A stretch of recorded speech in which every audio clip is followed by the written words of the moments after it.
I lost my management position on a Tuesday morning, not after a disciplinary hearing, not after a customer complaint, not because I failed at my job.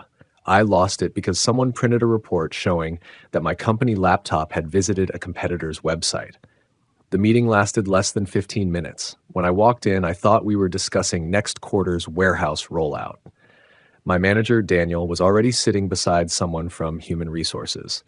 There was another chair occupied by a woman I'd only met once before from compliance. That was the first sign something wasn't right. The HR manager didn't waste time. James, before we begin, we'd like to ask you a few questions regarding your recent internet activity on your company device.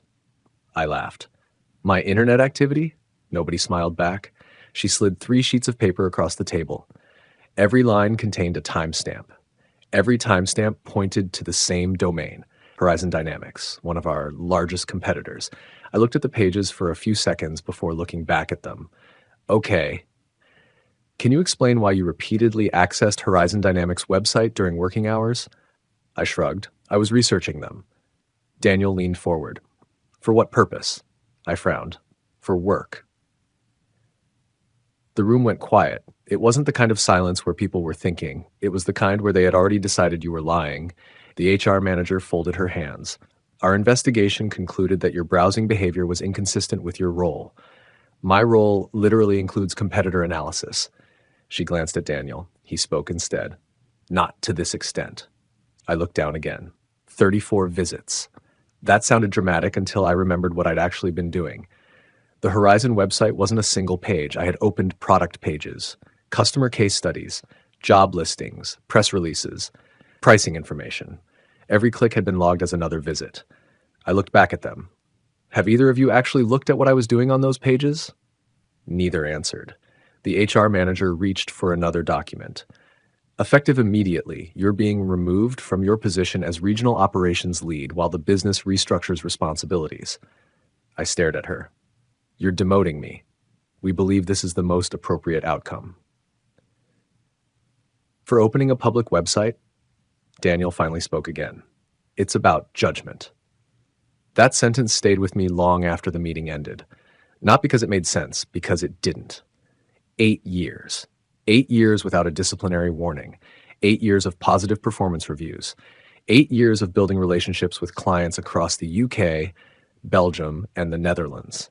Apparently, none of that mattered anymore. One software report outweighed all of it.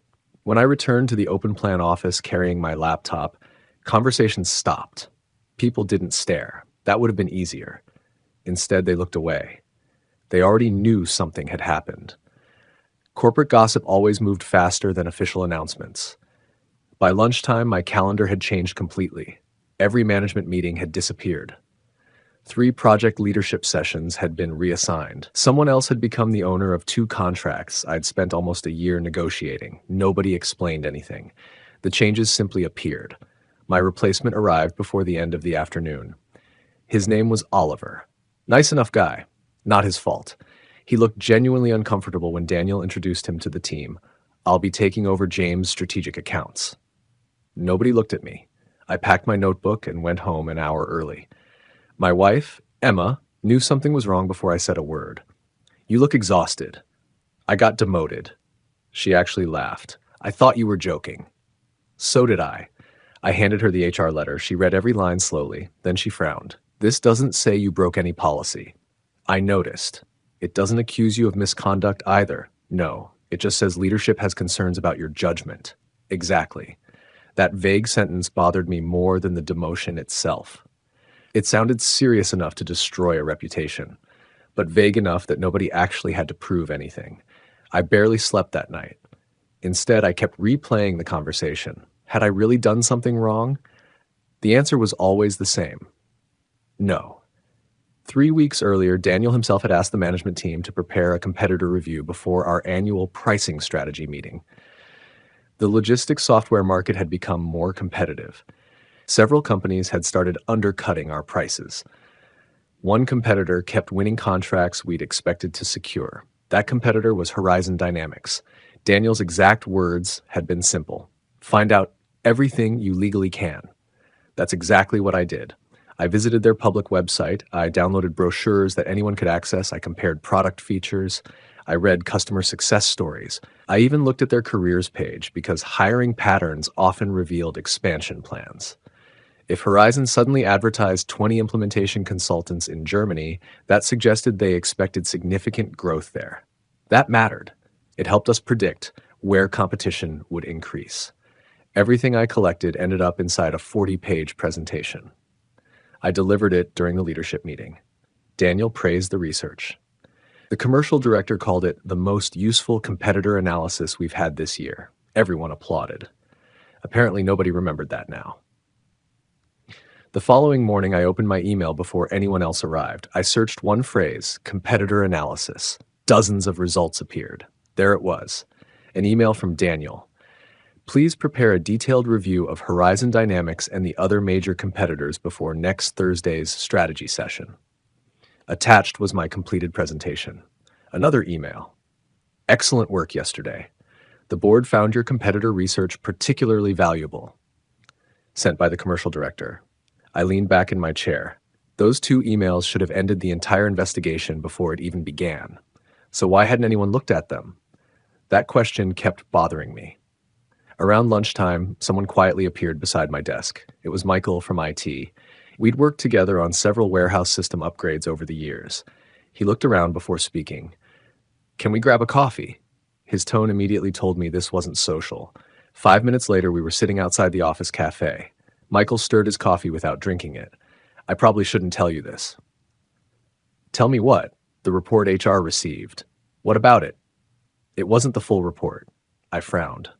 What do you mean? Our monitoring software generates 2 versions. He picked up a paper napkin and drew 2 rectangles. This one is the alert. He pointed at the first box. It simply highlights unusual activity. Then he pointed at the second. This one contains context. What kind of context? Everything surrounding the activity. I didn't interrupt. He continued. The alert showed repeated visits to Horizon Dynamics. And the context. You also visited 4 other competitors during the same browsing sessions. I stared at him. You spent nearly 4 hours comparing products across multiple companies. Exactly. Michael nodded. The alert by itself makes it look like you're obsessed with Horizon. But the detailed report shows market research. I felt my stomach tighten. So HR never asked for that? He shook his head. Not as far as I know. I looked out through the cafe window toward the office. For the first time since the meeting, I stopped wondering whether I'd been treated unfairly. I knew I had been, not because the software failed, because people stopped asking questions the moment they found an answer they liked. Research. I felt my stomach tighten. So HR never asked for that? He shook his head. Not as far as I know. I looked out through the cafe window toward the office. For the first time since the meeting, I stopped wondering whether I'd been treated unfairly. I knew I had been, not because the software failed, because people stopped asking questions the moment they found an answer they liked. The more I thought conversation with Michael, the more one question kept coming back. Who had actually decided I was guilty? The software hadn't. IT hadn't. The report hadn't. Somewhere between an automated alert and my 15-minute meeting with HR, someone had turned suspicion into fact. That evening, I didn't go home straight away. I stayed in the office until almost 7, digging through old emails, meeting invitations, and presentation files. I wasn't looking for revenge. I was looking for a timeline. By the time I finished, I had everything laid out. Monday, Daniel asked me to prepare a competitor analysis. Wednesday and Thursday, I researched 5 competing companies, including Horizon Dynamics. Friday, I presented my findings to senior leadership. 2 weeks later, IT deployed a new endpoint monitoring system. 3 days after that, an automated alert flagged repeated visits to Horizon's website. 5 days later, I was demoted. Seeing the dates in order made the whole thing look ridiculous. The suspicious activity had happened before I presented the research to the board. Several executives had even thanked me for it. Yet somehow, when the monitoring report appeared weeks later, nobody connected it to the presentation everyone had attended. It wasn't just careless. It suggested nobody had bothered checking. The next morning, I sent HR a formal email requesting a review of the decision. I attached the timeline. I attached Daniel's original instruction. I attached the board presentation. I also asked a simple question. Can you please identify which section of the company's acceptable use policy I violated? They replied the following afternoon. The answer wasn't an answer. Leadership's decision was based on the totality of circumstances rather than a single policy breach. I read the sentence 3 times. It sounded professional. It also said absolutely nothing. If I hadn't broken a rule, then what exactly had I been punished for? The following week, HR agreed to hold an appeal meeting. This time, the room looked very different. Daniel was there, the HR manager was there, so was someone from legal. To my surprise, the head of IT joined as well. The legal representative introduced herself first. We're here to review the decision based on any additional evidence. I slid a folder across the table. I've already provided most of it. She opened the folder. The first document was Daniel's email assigning the competitor analysis. She looked at Daniel. Did you send this? Yes. The second document was my presentation, 40 pages. Each competitor had its own section. Horizon wasn't even the longest one. The third document was the meeting invitation showing every executive who had attended. Legal spent several minutes reading quietly. The head of IT eventually broke the silence. I'd like to ask a question. Everyone turned toward him. When HR requested browsing information, why wasn't contextual activity requested? The HR manager hesitated. The alert appeared sufficient. Sufficient for what? To begin an investigation.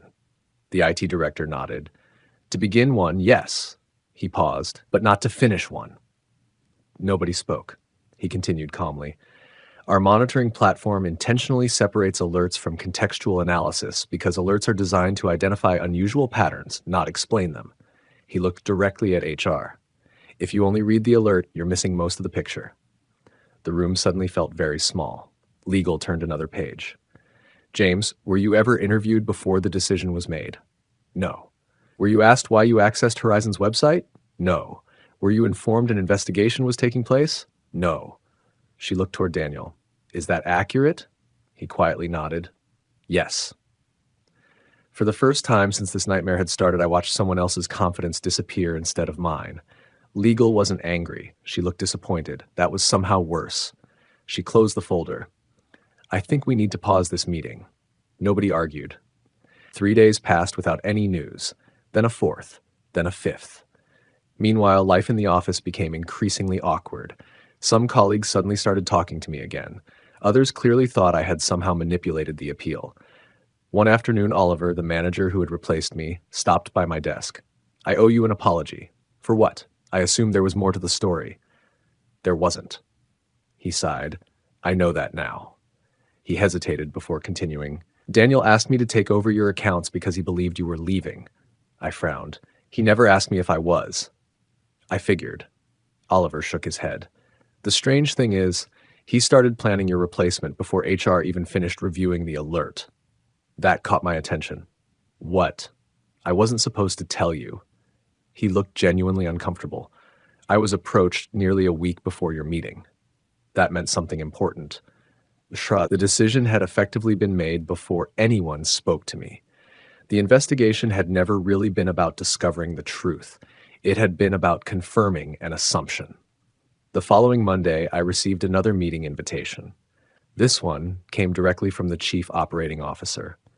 When I entered the executive boardroom, the atmosphere felt completely different. The COO stood up to shake my hand. That had never happened before. James, thank you for coming. Around the table sat the head of HR, the head of IT, legal, Daniel, and the commercial director. The COO got straight to the point. I've reviewed every document related to your case. He held up 2 reports. The original alert, then another, and the complete browsing log.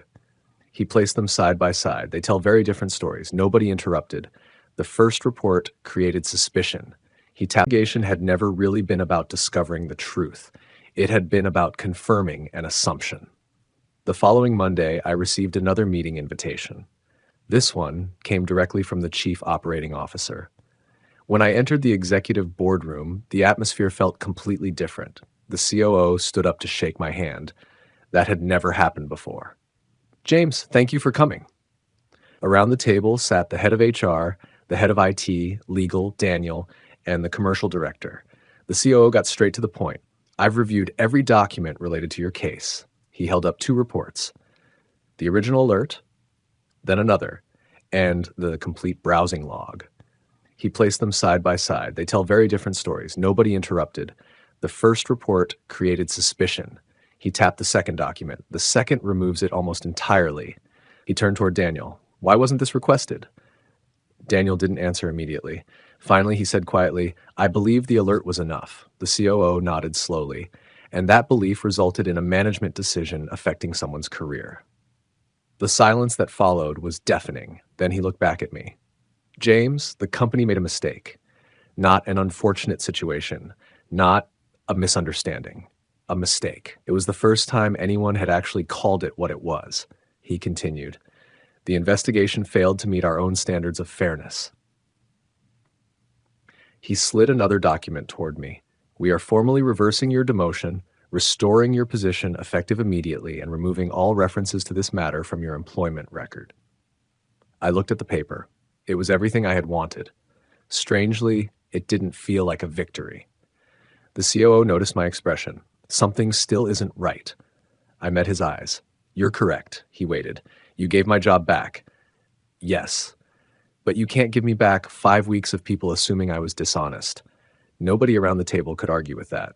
Even Daniel stared at the table. I continued. My clients were reassigned. My team stopped reporting to me.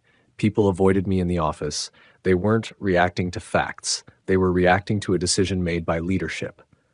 The COO nodded. What would you consider a fair resolution? I already knew my answer.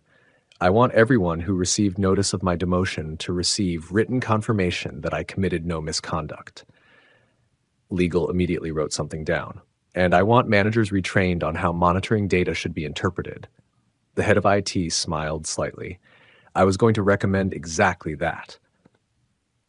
2 weeks later, every manager in the company attended mandatory training on digital monitoring, while contextual evidence and procedural fairness. The policy itself didn't change. The way people were required to use it did. Shortly afterward, HR distributed a formal correction stating that my demotion had resulted from an incomplete investigation and that no evidence of misconduct had been found. The apology was professional. It was also public. For many people, that would have been enough. For me, it wasn't. Because while my title had been restored, hadn't only half my trust in the company never was. Didn't change. The way people were required to use it did. Shortly afterward, HR distributed a formal correction stating that my demotion had resulted from an incomplete investigation and that no evidence of misconduct had been found. The apology was professional. It was also public. For many people, that would have been enough. For me, it wasn't. Because while my title had been restored, hadn't only half my trust in the company never was. Hadn't only half my trust in the company never was. When I returned to office the following Monday, my old nameplate was back on the door. So was my title. My access to the leadership meetings had been restored. My projects had been reassigned to me. On paper, everything looked exactly as it had 6 weeks earlier. In reality, nothing felt the same. People were friendlier now. Some stopped by my desk just to ask how I was doing. Others apologized for believing the rumors. I should have asked you what happened. I'm sorry I assumed the worst. I honestly thought there was more to the story. I accepted every apology with a smile. None of them repaired what had already been broken. Trust doesn't disappear all at once. It fades one assumption at a time. A few days later, Daniel asked if we could talk. He closed the office door behind us and remained standing for a moment before speaking. I owe you an apology. You do. He nodded. I handled this badly. I didn't interrupt. I convinced myself the alert explained everything. You never gave me the chance to explain anything. I know. I'd already been judged before I walked into that meeting. Daniel looked exhausted. I've replayed it in my head 100 times. So have I. For a few seconds, neither of us said anything. Finally, he sighed. The COO has removed me from all disciplinary decisions until I complete management training. That didn't surprise me. It wasn't a public punishment. It was exactly the kind of corrective action a large company would take. I'm not telling you because I'm looking for sympathy, he continued. I'm telling you because I want you to know I've learned from this. I believed him. People make mistakes. Managers make expensive mistakes. The problem had never been that Daniel made one. It was that nobody questioned it until my career had already been damaged. 2 weeks later, something unexpected happened. A recruiter reached out through LinkedIn. Ordinarily, I ignored messages like that. This one caught my attention because the company specialized in warehouse automation across Northern Europe, almost exactly the kind of work I enjoyed most. I agreed to a conversation, then another, then a formal interview. At no point did I tell them I was looking to leave. The truth was, I wasn't. Not until I realized how easily my employer had been willing to sacrifice my reputation. 3 interviews later, they made an offer. The salary was slightly higher, the benefits were comparable, the role was similar. None of those things convinced me. What convinced me was something the hiring director said near the end of our final meeting. "We don't expect people to be perfect." He smiled. "We do expect managers to ask questions before reaching conclusions." He had no idea why that sentence mattered so much. I accepted the offer the following morning. When I handed in my resignation, the COO asked if I would meet him one last time. We sat in the same boardroom where my demotion had been reversed. "I was hoping we'd keep you." "I know. Is this about money?" "No." "The role?" "No." He leaned back in his chair. "Then what is it?" I looked around the room for a moment before answering. 6 weeks ago, I believed this company would always judge me by my work." He nodded. Then one software alert appeared, and suddenly 8 years of trust became less important than one assumption. He didn't argue. "I appreciate everything you've done to fix it," I continued. "The apology, the correction, the policy changes. They all mattered, but they happened after the damage." The COO sighed quietly. "I suppose some things can't be repaired." "No." He stood and offered his hand. "I genuinely wish you all the best." I shook it. "So do I." On my final afternoon, I packed the last few items from my desk into a cardboard box, a framed photo of my wife, a notebook full of project ideas, a coffee mug one of my team had given me years earlier. Finally, I carried my company laptop to the IT department. Michael was waiting behind the counter. "The famous laptop," he joked. I laughed for the first time in weeks. "I guess it caused quite a bit of trouble." He smiled. "The laptop didn't." He paused while processing the return. "People did." I nodded. "You're right." As I walked out of the building for the last time, I looked back once. For years, I thought loyalty meant staying with one company for as long as possible. Now I understood something different. Loyalty is earned every day, not demanded. A business can install the best security software, the smartest monitoring tools, and the most advanced reporting systems money can buy. None of those systems decide whether someone is trustworthy. People do. And when leaders stop asking questions, they stop leading. The software never accused me of betrayal. It simply recorded where I clicked. Everything that happened after that was a choice made by human beings. That experience taught me something I'll never forget. Evidence tells you what happened. Character is revealed by how people choose to interpret it. And if a company is willing to replace trust with assumptions, it's only a matter of time before the next innocent employee finds themselves sitting in the same chair I once did, wondering how a few lines on a report became more believable than 8 years of honest work. Years, I thought loyalty meant staying with one company for as long as possible. Now I understood something different. Loyalty is earned every day, not demanded. A business can install the best security software, the smartest monitoring tools, and the most advanced reporting systems money can buy. None of those systems decide whether someone is trustworthy. People do. And when leaders stop asking questions, they stop leading. The software never accused me of betrayal. It simply recorded where I clicked. Everything that happened after that was a choice made by human beings. That experience taught me something I'll never forget. Evidence tells you what happened. Character is revealed by how people choose to interpret it. And if a company is willing to replace trust with assumptions, it's only a matter of time before the next innocent employee finds themselves sitting in the same chair I once did, wondering how a few lines on a report became more believable than 8 years of honest work. Before the next innocent employee finds themselves sitting in the same chair I once did, wondering how a few lines on a report became more believable than 8 years of honest work.